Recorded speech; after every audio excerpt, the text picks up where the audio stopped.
So I'm here with Martin Österdahl, the Executive Supervisor of the Eurovision and Eurovision Song Contest. Martin, hello. Hi, how are you? I'm very well, thank you. How are you? I'm doing very well, thank you. So you've been the Executive Supervisor of the Eurovision Song Contest now for pretty much since Rotterdam 2020 was cancelled.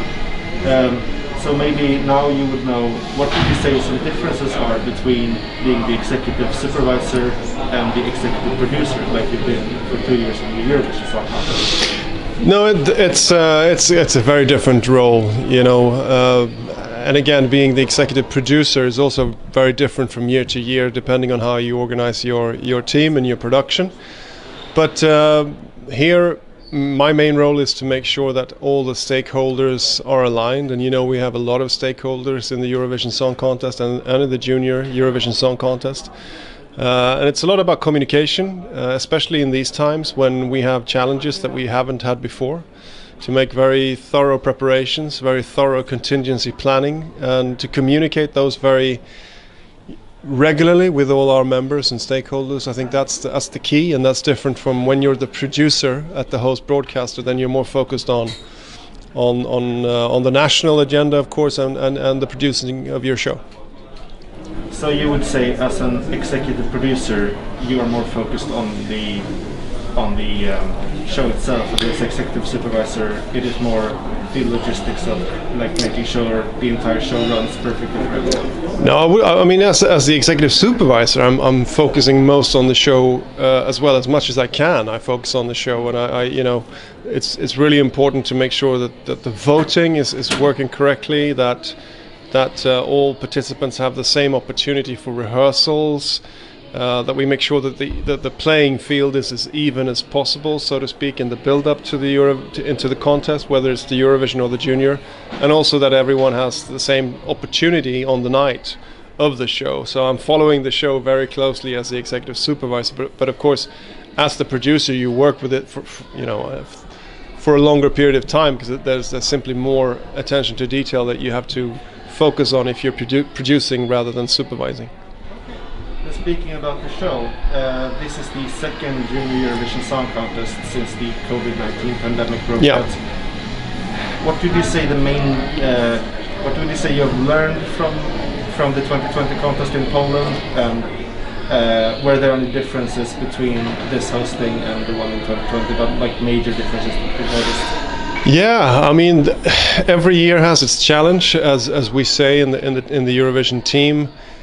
In Warsaw last year, we were fortunate because we were with TVP, our Polish member who had produced the Junior the previous year. So they had a lot of competence, they had a lot of experience with this particular event.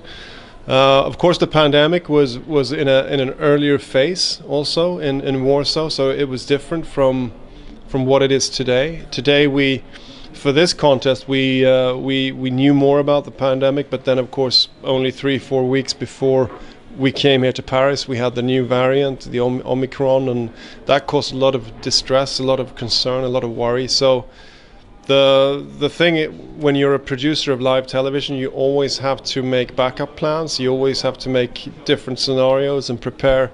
You know, we hope for the best, but we prepare for the worst. That's part of what we always do, but the pandemic makes it more complicated. And speaking of the pandemic, for Rotterdam 2021, we had these 4 different scenarios, which were they were controlled by the evolving of the pandemic. Is Turin 2022 going to be similar with different scenarios depending on the pandemic? Yes, we're pretty much in the same mind frame still, that we are still in the pandemic. We still have to prepare in the same way that we did for this contest in Paris, but also for the one in Torino in the spring. Hopefully we don't have to continue working with 4 different scenarios as we did for a long time in Rotterdam, but maybe 2.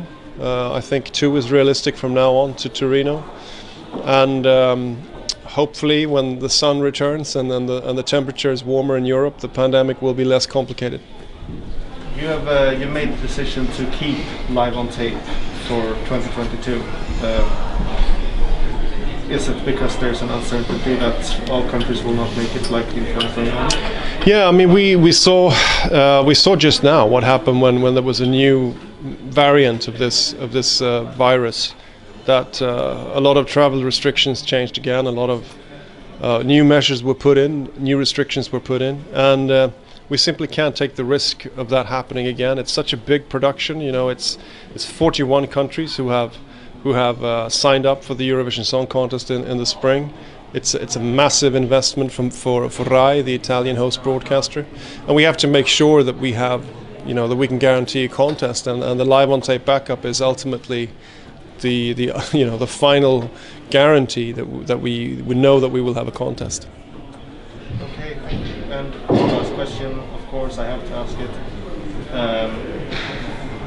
Sweden's future in the Junior Eurovisions, or maybe the future maybe of the participation in the Junior Eurovision Song Contest, is that something that SVT could have been more considering a bit more now that we have someone who's worked with them with Eurovision Song Contest in the past? Yeah, I mean, I'm in close contact with my old colleagues at SVT, and I think we should probably have a conversation in the spring about Junior. I think I'd like to see the Nordics come back to the contest. I think it's I see a huge potential still in the Junior, and with the way that it's developed over the last couple of years, the way the show has grown and improved as a family entertainment show, I think we should have a dialogue about getting the Nordics back in.